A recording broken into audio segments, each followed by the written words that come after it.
ಕಾಸಿನ ಸರ ಅಂದ್ರೆ ಯಾರಿಗಿಷ್ಟ ಆಗಲ್ಲ ಹೇಳಿ? ಮಕ್ಳಿಗಾಗ್ಲಿ, ನಮಿಗಾಗ್ಲಿ, ಇಲ್ಲ ದೇವ್ರಿಗೆ ಹಾಕಕ್ಕೆ ಈಸಿಯಾಗಿ ಕಡಿಮೆ ದುಡ್ಡಲ್ಲಿ ಹೇಗ್ ಮಾಡೋದು ಅಂತ ತೋರಿಸ್ತಾ ಇದೀನಿ. ಈ ಥರ ಗೋಲ್ಡ್ ಥ್ರೆಡ್‌ನ ಒಂದು 30 ಸ್ಟ್ಯಾಂಡ್ಸ್ ನಾನು ಸುತ್ಕೊಂಡಿದ್ದೀನಿ.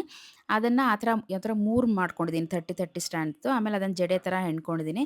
ಈಗ ಈ ವರಮಹಾಲಕ್ಷ್ಮಿ ಹಬ್ಬಕ್ಕೆ ದೇವರಿಗೆಲ್ಲ ಹಾರ ಹಾಕ್ಬೇಕು ಅಂದಾಗ ನಿಮಗೆ ಏನು ಹಾಕೋದು ಅಂತ ಗೊತ್ತಾಗ್ತಿಲ್ಲ ಅಂದ್ರೆ ಈ ಕಾಸಿನ ಹಾರ ಮಾಡಿ ಹಾಕಿ ತುಂಬಾ ಚೆನ್ನಾಗಿ ಕಾಣುತ್ತೆ.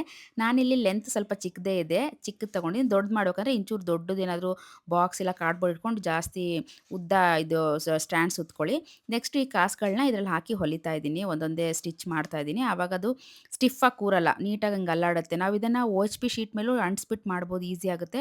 ಬಟ್ ಅದೊಂಥರ ಗಟ್ಟಿ ಹಾಗೆ ಕೂರುತ್ತೆ. ಮೂವ್ ಆಗಲ್ಲ. ಇದಾದ್ರೆ ಮೂವ್‌ಮೆಂಟ್ ಇರುತ್ತೆ. ಚೆನ್ನಾಗಾಗುತ್ತೆ ನಾರ್ಮಲಾಗಿ ಯೂಸ್ ಮಾಡೋದಿಕ್ಕೆ ಎಲ್ಲದಕ್ಕೂ. ನೆಕ್ಸ್ಟು B7000 ಗಮ್ ಹಾಕಿ ನಾನಿಲ್ಲಿ ಸ್ಟೋನ್ ಚೈನ್‌ನ ಅಂಟಿಸಿದ್ದೀನಿ. ಆಮೇಲೆ ಪಿಂಕ್ ಕುಂದನ್ಸ್‌ನ ಅಂಟಿಸಿದ್ದೀನಿ.